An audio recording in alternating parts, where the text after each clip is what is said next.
Auction time. This is the 3L series auction, 3L01. This is a dacite, what we call dacite in the Flintknapping community. Dacite blade, but it's obsidian basically, just formed under different conditions. This is on video. Like I said, let's see, 5 3/8 by 2 1/8. So yeah, very easy to knap this stuff, but it can be steppy when it gets really, really thin. This is not really, really thin, but it is very thin. This is about the thinnest I can get it with this kind of dacite. All right.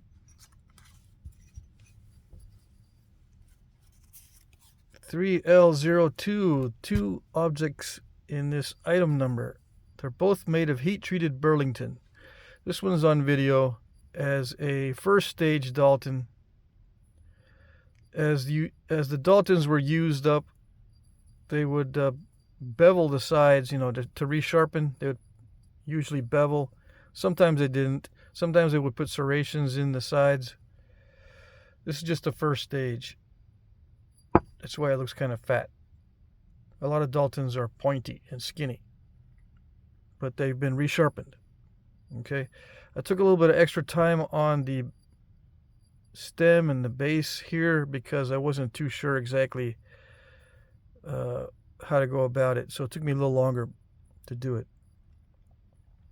Anyway, heat-treated Burlington, very easy to knap.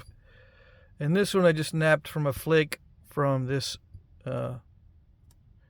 spodule that this came from. I took off some pretty good sized flakes, and this is one of the points I made from a flake. So I'm just offering these two together. This, of course, is not paleo. This little arrowhead is the, late prehistoric type. All right. 3L03. This one's on video. This is a high quality raw chert. I managed to get it pretty thin. Yeah, 3 7/8 by 2 1/4. Pretty thin.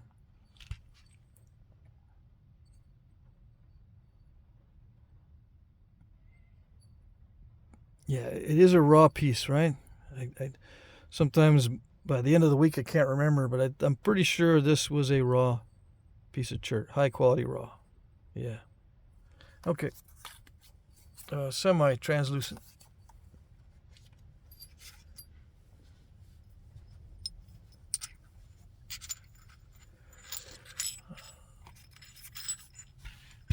$3L04. This item number has 5 objects.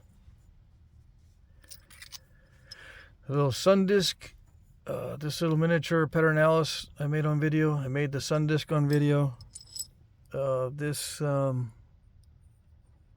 Noonan I made on video. The trash flint paleo Clovis type looking thing on video. And this one I made off camera. This one is made from Flint Ridge. Yeah, it's just a Madison point made of Flint Ridge. Okay, so yeah, all 5 they're all in this item number. Oops, let's try not to break them. This is a heat-treated Georgia chert, this Noonan. This is a raw Texas chert, Owl Creek yellow. This is raw, I don't know. I can't remember if it was raw or heat-treated Georgia chert, Flint River. And this is just a piece of Texas bull gravel chert, or what I call trash flint. Okay. I probably should measure these, right? Yeah. I knew I was forgetting something. 2 5/8 by inch and 5/8.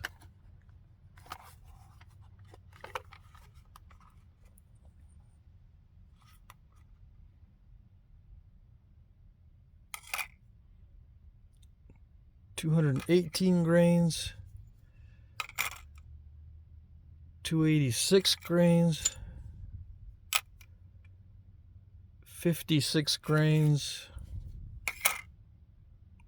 254 grains, 714 grains,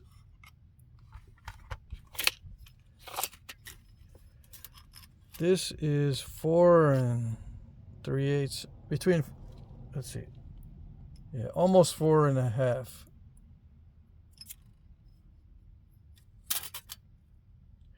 by 1.25 inches. This one is 1 let's see, a little over 2 inches by 7/8, 3 1/8 by 1 3/8. Sun disk is I don't know how many 16, 1 13/16.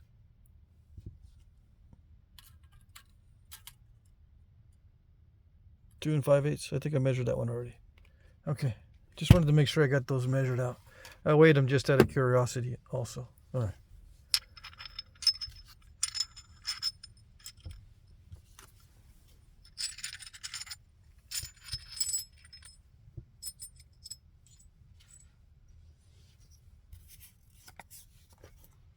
$3L05.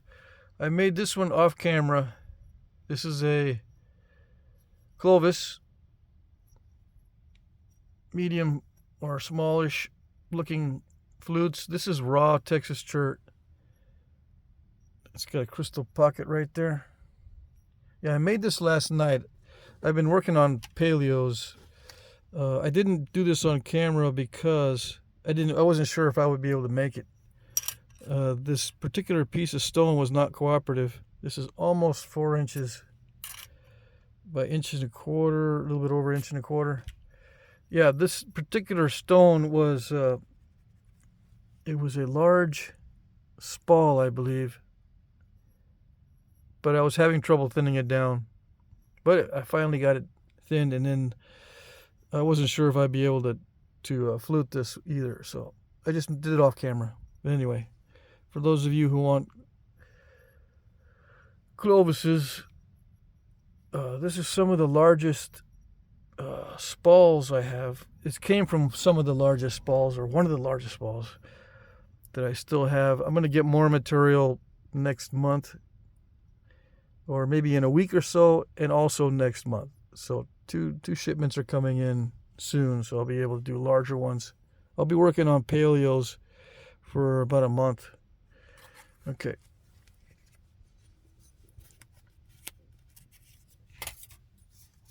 $3L06. This one I made off camera as well. This is a piece of difficult heat-treated Georgia jasper. And it was difficult because this is right under the cortex. It was a flake taken right under the cortex and then heat-treated 450. And the cortex had a lot of issues, so it got a little crunchy up here, but I managed to do it. Now this is like looks like an Allen point in my view, which is, I guess it's a version of Clovis. I used to have a cast of an Allen point.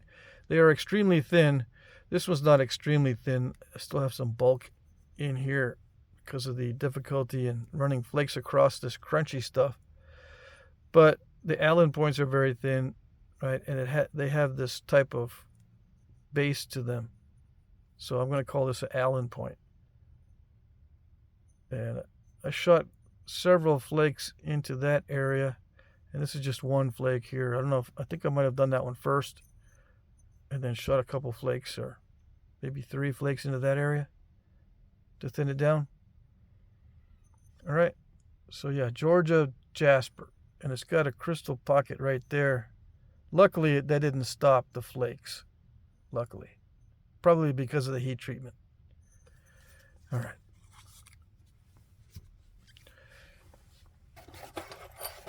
Okay, boxes. Let's see. These are. Let's see. I got two that are very similar. We'll do it together here. 3L07, 3L08. These are medium to small, high quality raw flakes, mostly. Okay, there might be a couple of heat treats mixed in. I don't know. There are various Texas cherts, and there are various colors. Some of this is deep. This one is a deep brown color. And that might be a heat treat. Anyway, these are all Texas cherts. High quality raw for the most part. Some of these are going to have cortex on them because just under the cortex is where you have a lot of high quality raw stuff. So I'm offering them with cortex on. All right, so this is what I consider HQR, or high quality raw, in small to medium size flakes. And some of these have been sitting in my yard for a while. They still get a little bit of dirt, but it's going to be high quality material. This is what I would call this a small flake, and this is a medium flake. This is, I would say, a medium too. This has got some concrete mixed in, so this is a medium quality. I don't even know if I should include this one. Probably not. I'll just take that one out. I quickly threw these together. Yeah, these are high quality, just under the cortex. And this is a heat treat here. This is a regular high quality raw stuff. Yeah, this should all be Texas chert. So this might be from somewhere else. This might be Oklahoma chert or something. This is the same stuff as this, which I would consider a medium quality. I'll just leave it in. Yeah. So just to give you an idea, various Texas cherts. Some of these are heat treats. I think this is a heat treat. This one's raw. Okay, so you get the idea. Various colors. I tried to look through these and make sure they didn't have any bad concrete. Some of these might be a challenge because they still have cortex. Okay, should keep you busy for a while. All right.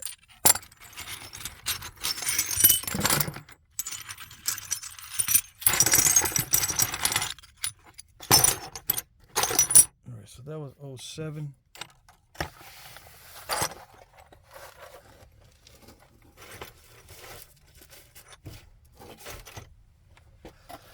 '08, same thing. Medium to small, high quality raw for the most part.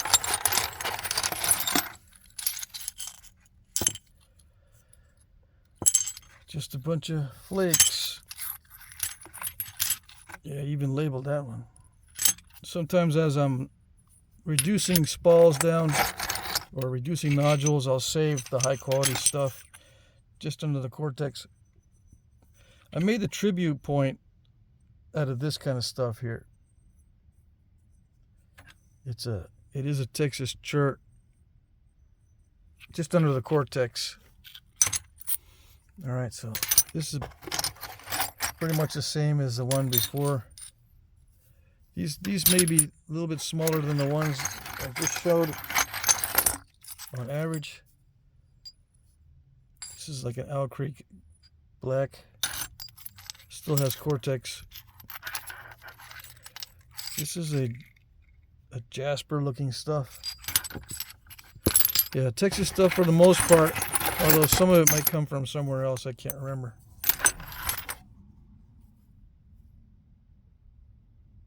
This is a jasper as well, I think. This is heat treated Ocala chert from Florida. This is the same stuff as the other. This is a tribute point type stuff.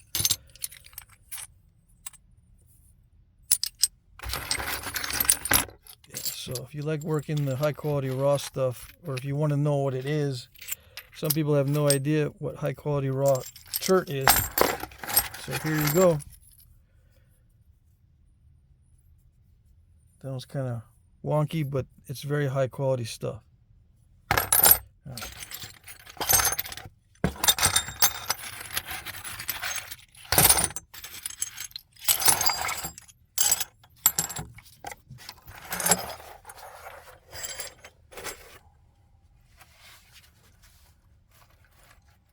All right, let's see.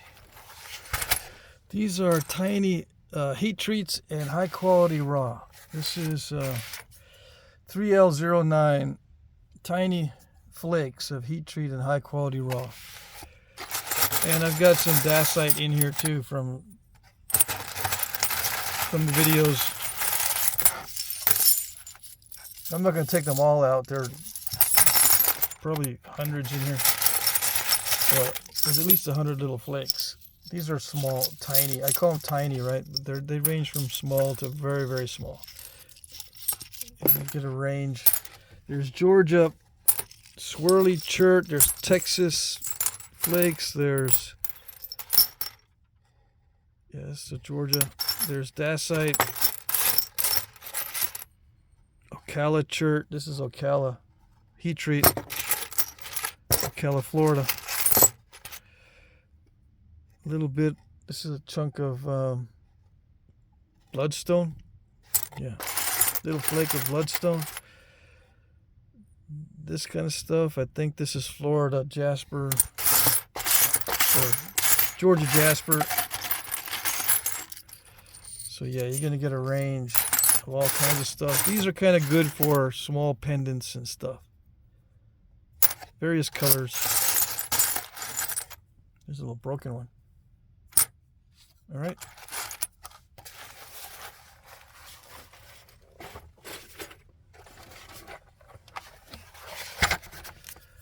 $3L10. This one is a box of Broxham bifaces. This is Ocala chert heat treat. I snapped it while reducing it into a biface. It's got issues in it, but just in case you're wondering what this is like, this is a good sample. This is an intact biface of Ocala chert heat treat. It's heated pretty high. It's up over 500 degrees, I believe. Another Ocala. Let's see, do I have it? I think I have the tip to this one. Yeah. I snapped the tip off. I said, nah, just put it in the box. Let's see. These are, this one is 3.5. This one is 4. That one's 3 3/4 that way. This is a piece of Texas banded chert. 3.5. I think it's raw. It's considered an agate, I think. 2 pieces of high quality dacite. They're on the video. I reduced these down. I broke this. This was a slab. I broke it in half and I reduced these down to like bifaces, but I didn't do anything with them, so I'm just going to offer them for sale. That's almost 4 inches. That's 3 1/4. Yeah, in case you don't know what high quality dacite looks like or naps like, now's your chance. This is a piece of Georgia chert heat treat. I believe it's a heat treat. Yeah. A piece of Georgia jasper. Where's the tip? Yeah, I snapped that in half. This one's raw, by the way. This is raw Georgia jasper. Okay. Let's see, what else? This is heat treated Georgia jasper. I snapped that one. And I snapped these. These are all Flint River butterscotch. I snapped these. And I snapped some obsidian and dacite. This is obsidian here. Yeah. 3¼ used to be anyway. This is a dacite piece. Yeah, it's all high quality stuff, but I just managed to snap it. This one actually is a medium quality because it has issues in it. I think that's why I snapped this one. This one is banded. You can see the bands in it, obsidian, but it has some issues with it. It naps well otherwise. It's unpredictable. Okay.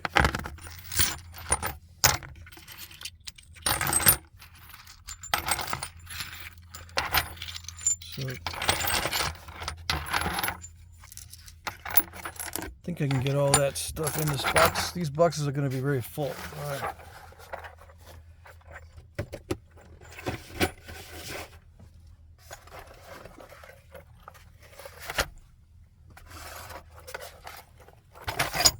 All right, 3L11, 3L12, 2 boxes of medium, high quality raw flakes.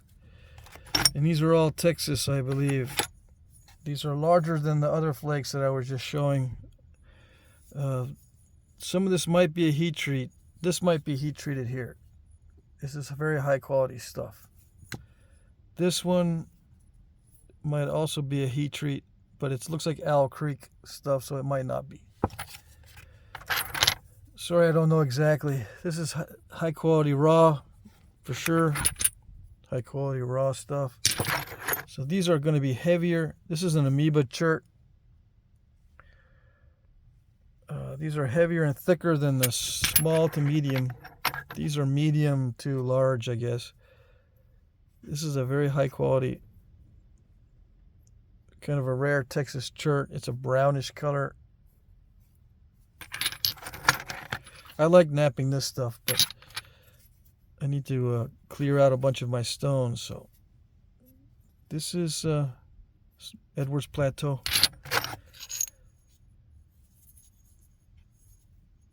Yeah, this should nap well for you. This is an amoeba chert as well. So this is amoeba chert here. All these pieces, I think they're probably from the same batch. I had some amoeba chert, brownish. These are probably all from the same big nodule, I suppose. This one as well, amoeba chert, high quality brown.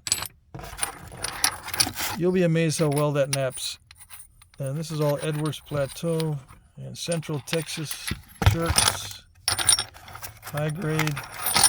This one, I don't know. I think this might actually be a variety of hornstone. I couldn't figure it out. I just threw it in there. This might actually be hornstone. That piece. But otherwise, it's all Texas stuff.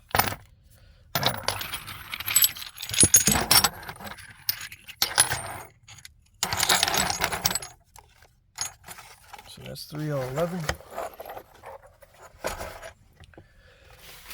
3L12, same stuff. This might be a heat treat. It's a lighter gray. Oh gosh, I can't remember a lot of this stuff. I can't remember. And sorry if I'm not talking loud enough. I'm trying to look around the camera to see all these. But anyway, if they're not heat treats, they're going to be high quality raw. And these are medium to larger sized pieces. Some of them are going to be much more easy to nap than others. I don't think this has concrete in it. This is some of the best stuff I have here, this high quality raw stuff. Just underneath the cortex. Yeah, this is the same stuff. I had some nodules of this, and I think it's an amoeba type chert, but it's got different bands of color in it.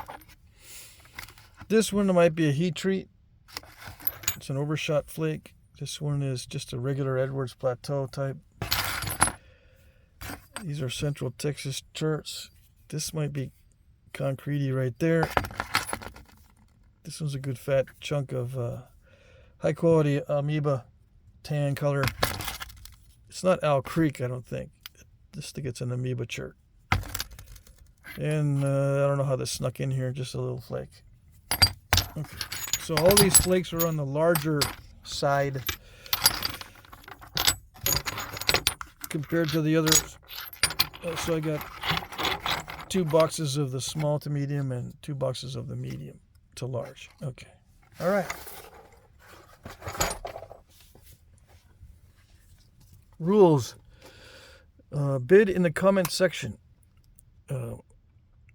I'll pre-populate the comment section with comments that show the item number, the timestamp, and where the item appears in the video, and a short description. All right? Just reply to one of those if you want to bid on it. Your bid is your comment. Your comment is your bid. Okay? I have a demo on my tablet in Video Auction 3J. What that means is I brought my tablet out and I showed you how to bid using the tablet, okay, so that you can navigate and bid if you don't know how to do it. You can just look at the other auctions as well in the comment section to see how they bid and what numbers they put in and stuff like that, okay? You don't have to put the $sign in. You don't have to have any special format for your bid, just as long as I know how much it is, okay? All right. I will like your comment if I see it. That's important because sometimes comments don't show up. Not everyone sees everyone's comments, and that includes me. I might not see your comment. If I see it, I will like it. But I might not like it right away because I'm busy or I'm not paying attention to the auction at that particular time, so it might delay it. I might not like it right away.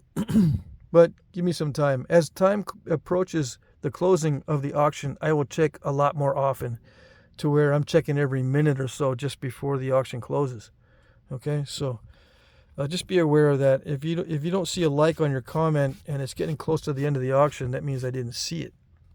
Okay, so bid again or send me an email or something like that.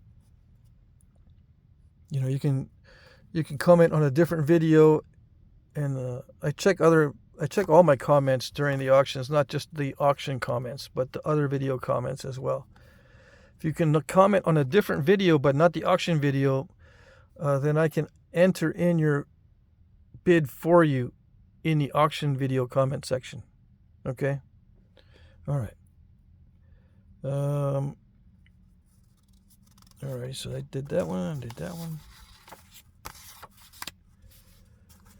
Try not to bid at the last minute. I'm using YouTube's time tracker, and it's not always accurate. It can be up to 2 minutes off. Please be aware of this. Yeah, there's a little conflict there sometimes. Yeah, you know you're on time. I know you're on time, but YouTube says you're not on time, so I won't count your bid. Yeah, that's just the way it goes with this particular format. YouTube's really not set up for this type of thing, but it works fairly well, reasonably well. Just be aware that if you're bidding at the very last minute, your bid might not show up as being on time on YouTube's time tracker. The comments have a little timestamp on them to see how old the comment is. All right, that's what the time tracker is. That's what I mean. All right. Shipping is free in the U.S. International shipping is discounted but not free. I'll add the following amounts to your winning bid if you're an international bidder. First class package plus $20. Small priority flat rate plus $30. Medium priority flat rate, it's usually about $50 more. Okay, but shipping is free within the U.S. I'll provide tracking numbers. I accept PayPal, Venmo, Cash App, check or money orders. I can also email you an electronic invoice that you can pay with a card. Winners will be announced starting at 9:01 p.m. Eastern Time, 8 Central, 7 Mountain, or 6 Pacific. Okay? That's when the auction stops. I'll announce winners at that time. I will reply to your winning bid with sold, thank you, item number, the price. Please email me your name, address, etc. to jackcrafty2@gmail.com. If you've already done business with me, I already have your information on file. You don't need to do this.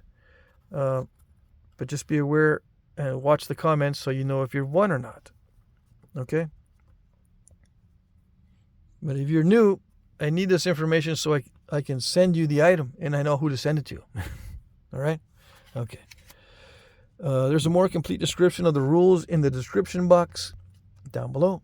If you have questions, please email me at jackcrafty2@gmail.com.